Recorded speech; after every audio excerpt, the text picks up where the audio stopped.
That's right. Thank you. And Mr. Brooks, I have reviewed a copy of this criminal complaint. I will find it does state probable cause as to each of the 5 charges before you. You're charged in count 1 with first-degree intentional homicide. That's a Class A felony, and that has a maximum possible penalty of being sentenced to imprisonment for life. That's for victim A. Count 2, first-degree intentional homicide regarding victim B, is a Class A felony. Again, the maximum possible sentence is a sentence to imprisonment for life. Count 3, first-degree intentional homicide regarding victim C, is again a Class A felony, and that's punishable by a sentence to imprisonment for life. Count 4, first-degree intentional homicide regarding victim D, again is a Class A felony. That's punishable by a sentence to imprisonment for life. Lastly, count 5, first-degree intentional homicide regarding victim E, is a Class A felony. That is punishable by a sentence to imprisonment for life. As those are felonies, you're entitled to have counsel. You're entitled to have also a preliminary hearing. And I, again, have found probable cause to each of the 5 counts upon my review of the pleading. So we will turn to Attorney Opper for her bail recommendation. Thank you, sir. As to bail recommendation, Your Honor, I'd like the court to be aware of a prior criminal history as it relates to Mr. Brooks. I can advise the court he has arrest record from 3 states to include Wisconsin, Nevada, and Georgia. Starting with the state of Wisconsin, the record begins in 2000. There was a conviction in that year for substantial battery, party to a crime. A prison sentence was imposed but stayed for 3 years probation and 6 months condition time. 2002, conviction for possession of marijuana as a repeat offender, sentenced to 50 days in the House of Correction. 2003, misdemeanor conviction for resisting obstructing, sentenced to 20 days in the House of Correction. 2005, there's an arrest from Langlade County. Ultimately, he was convicted of a county ordinance violation for disorderly conduct. What's remarkable about that is that he failed to pay the fine, so he was ordered to serve 30 days in jail on the non-payment. 2009 Manitowoc County conviction for obstructing an officer, sentenced to 2 days jail, time served. 2010 conviction from Wood County, Wisconsin. He was convicted of the offense of strangulation/suffocation with other charges of battery and criminal damage to property dismissed and read in. The court ordered a withheld sentence for 3 years probation. That probation was revoked, and on August 1 of 2011, he was sentenced to 11 months jail.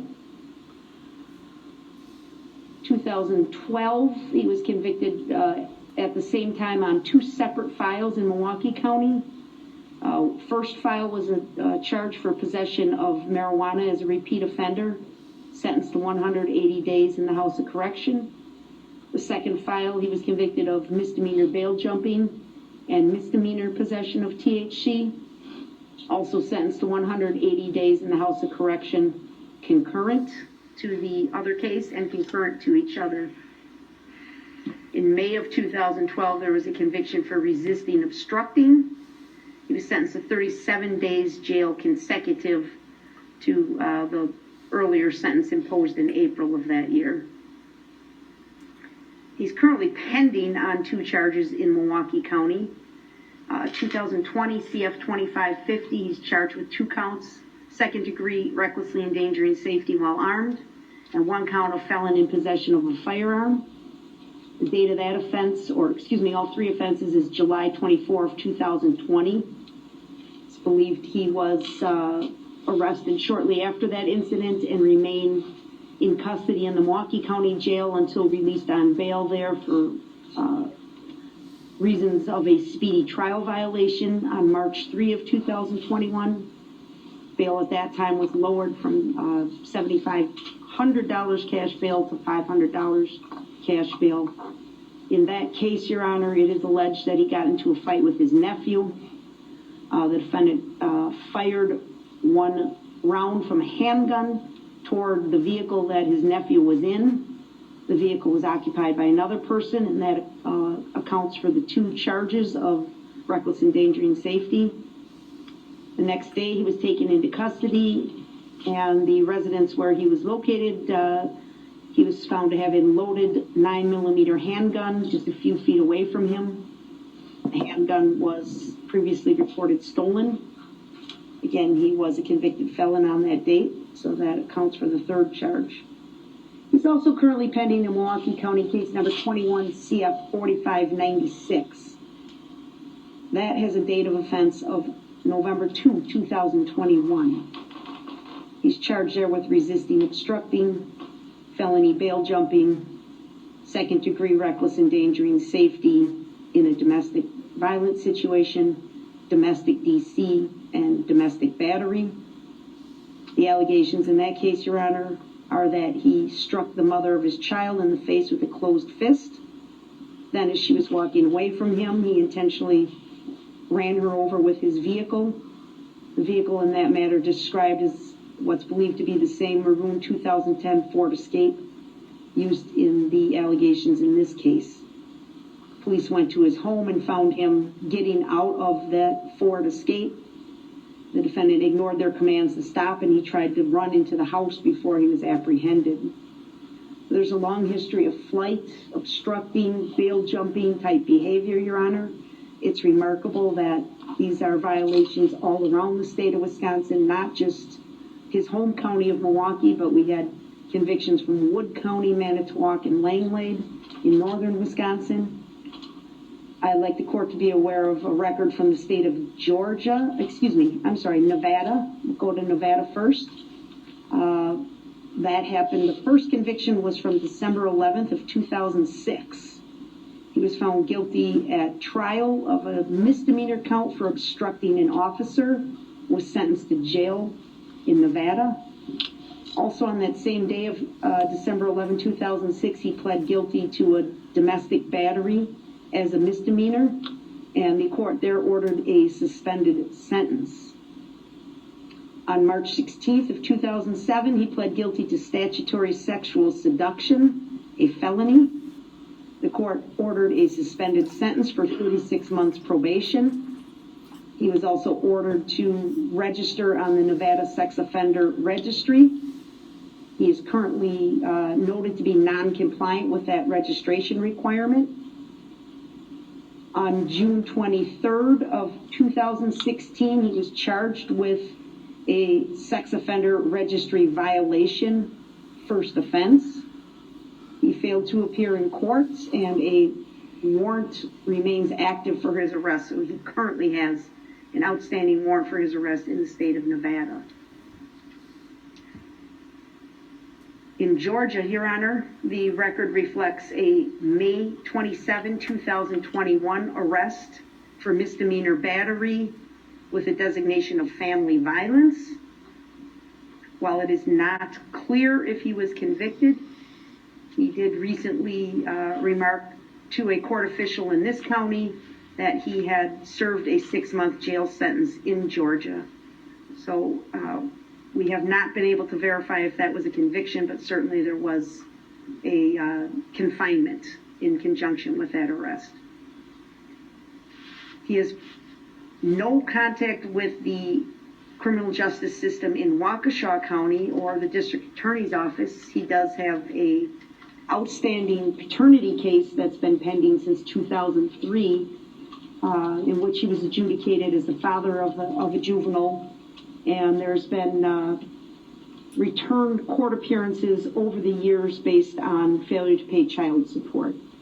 The court should know that a warrant or capias was issued for Mr. Brooks in this paternity case on at least 8 occasions. He has been sentenced to jail on several prior occasions for failing to pay that child support. And on one occasion, he had his Huber privileges revoked related to one of those jail sentences. That was back in 2009.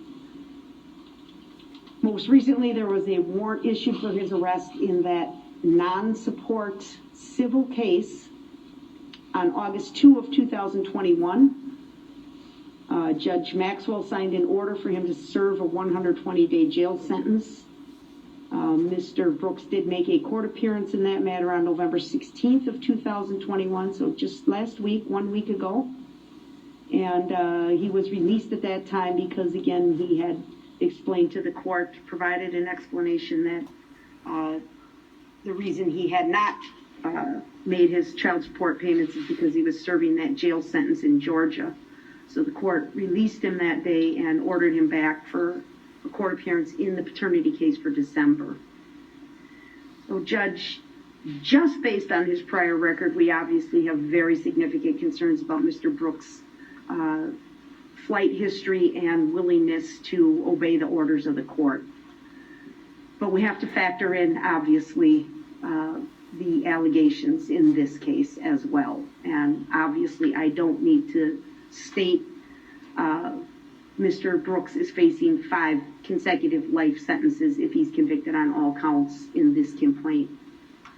I wish to notify the court, sadly, that today we learned of another death of a child related to this case. We do expect a 6th count for first-degree intentional homicide to be issued or added, to this case. I can advise the court that I am aware, I've been made aware through investigators that there are other individuals in critical condition. I think we remarked on the number of actual injured parties in our complaint. It exceeds 60 people. There's a number of other charges that we are reviewing and considering, but certainly at the very least we do intend to file a 6th count of intentional homicide maybe Friday or maybe early next week, depending on when we can accomplish that. Certainly if we have any other deaths resulting from this incident, additional counts of homicide will be filed. We didn't charge bail jumping. Obviously we could have. We have focused our efforts to date on the immediate concern, and that involves the loss of life that is alleged to have occurred through the conduct of Mr. Brooks. I want this court to know, and I think the court has read the complaint, you've indicated you've read the complaint, there are not words to describe the risk that this defendant presents to our community. Not only flight risk, but the dangerousness that he presents, his history of violence, and the allegations in this complaint where it is stated plainly that on several occasions he was told to stop by police officers. They risked their own safety to try and step in front of the car to stop him. Everything was done to get him to stop, and he just simply continued down the roadway, causing death and destruction in his path. So I am advocating for a significant cash bail, Your Honor. I'm asking for $5 million cash bail. I know that's a large amount of money, but I think it is warranted on this history, and I think it's warranted when the court considers, if convicted, Mr. Brooks will spend the rest of his life in prison. Thank you.